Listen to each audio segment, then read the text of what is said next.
ऐवान सदर में APC के ख़त्म के बाद कॉन्फ्रेंस का एलामिया जारी। एलामिया के मुताबिक इसराइल आलमी कवानीन की धज्जियां बिखेर रहा है। फ़लस्तीन में जारी इसराइली जारियत की भरपूर मजम्मत करते हैं। एलामिया के मुताबिक गजा में फौरी जंग बंदी और इसराइली जारियत के खात्मे का मुतालबा करते हैं। OIC, अरब लीग और दीगर इदारों की अमन के लिए कोशिशों की हिमायत करते हैं।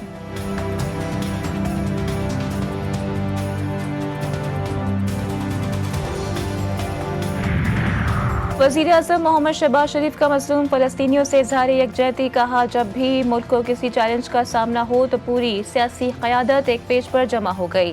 आलमी इस्लाम को आगे बढ़कर इक़दामात करने होंगे। उन्होंने कहा कि फ़लस्तीन की आज़ाद रियासत का क़याम और अल-कुद्स शरीफ का उसका दारुल ख़लाफ़ा होना चाहिए।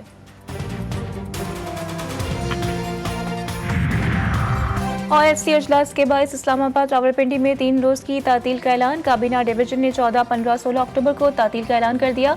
नोटिफिकेशन जारी। कॉन्फ्रेंस के इनेकाद में सहूलत के लिए जुड़वा शहरों में 3 रोज़ की आम तातील का ऐलान किया गया है।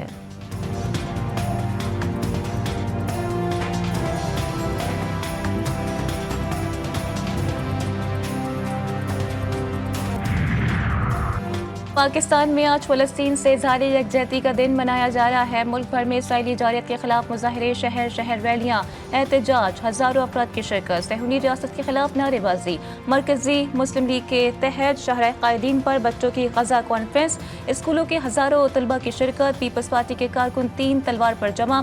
कोयटा में भी रैली। मुजाहिरीन ने फ़लस्तीनी झंडा उठाकर इज़हार यकजहती किया। गजा पर सहूनी जारियत को 1 साल मुकम्मल। इसराइली हमलों में कोई कमी ना आ सकी। अल-अक्सा अस्पताल पर बम बरसा दिए। 11 फ़लस्तीनी जख्मी। जबालिया, खान यूनिस और दीगर इलाके भी निशाना। 24 घंटों में 22 फ़लस्तीनी शहीद, मुतअद्दिद जख्मी। हमास के अस्करी विंग अल-क़स्साम ब्रिगेड ने इसराइल पर रॉकेट दाग दिए। कई इसराइली फौजी जख्मी करने का दावा। ऑपरेशन तूफ़ान अल-अक्सा के 1 साल बाद भी हौसले बुलंद हैं। फ़लस्तीनी सरजमीन की आज़ादी के लिए मज़ाहिमत जारी रहेगी। हमास रहनुमा खलील अल-हया का ऐलान। उन्होंने कहा कि इसराइल जोर, ताकत और जबर से कोई हल हम पर मुसल्लत नहीं कर सकता।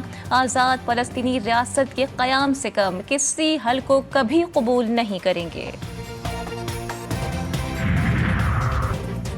ऑपरेशन तूफ़ान अल-अक्सा के 1 साल मुकम्मल होने पर ईरानी supreme leader Ayatollah Sayyid Ali Khamenei का पैगाम। इब्रानी ज़बान में जारी पैगाम में कहा कि ऑपरेशन तूफ़ान अल-अक्सा ने क़ासिब सहूनी रियासत की हकीकत आश्कार कर दी और उसको 70 साल पीछे धकेल दिया है।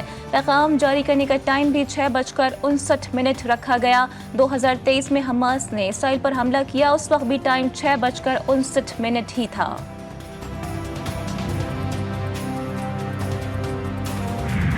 लेबनान का दारुल हुकूमत बैरूत एक बार फिर धमाकों से लरज़ उठा। सहूनी फौज के बैरूत और मज़ाफ़ात में शदीद हमले, ताबका यूरेनियम और फास्फोरस बम भी बरसा दिए। लेबनानी वज़ारत सेहत की तस्दीक। इसराइली हमलों में मज़ीद 11 लेबनानी शहीद और कई ज़ख्मी।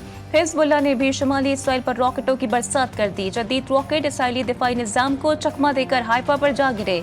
कई मकामात पर खौफनाक धमाकों के बाद आग भड़क उठी।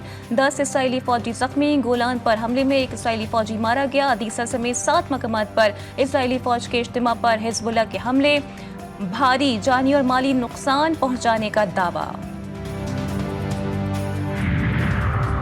अफगान वज़ारत ख़ारजा के तर्जुमान का बयान गैर संजीदा करार। पाकिस्तान की शदीद मज़म्मत। तर्जुमान दफ्तर ख़ारजा का कहना है कि ये बयान पाकिस्तान के अंदरूनी मामलात में नाकाबिल कबूल और काबिल मज़म्मत मदाखलत है।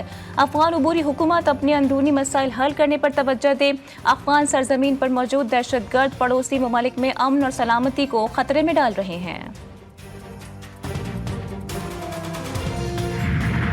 3 सियासी जमातों के बड़ों की आपस में बड़ी बैठक। सदर आसिफ अली जरदारी, वज़ीर आज़म शहबाज शरीफ, नवाज शरीफ और मौलाना फजल रहमान की ऐवान सदर में मुलाकात।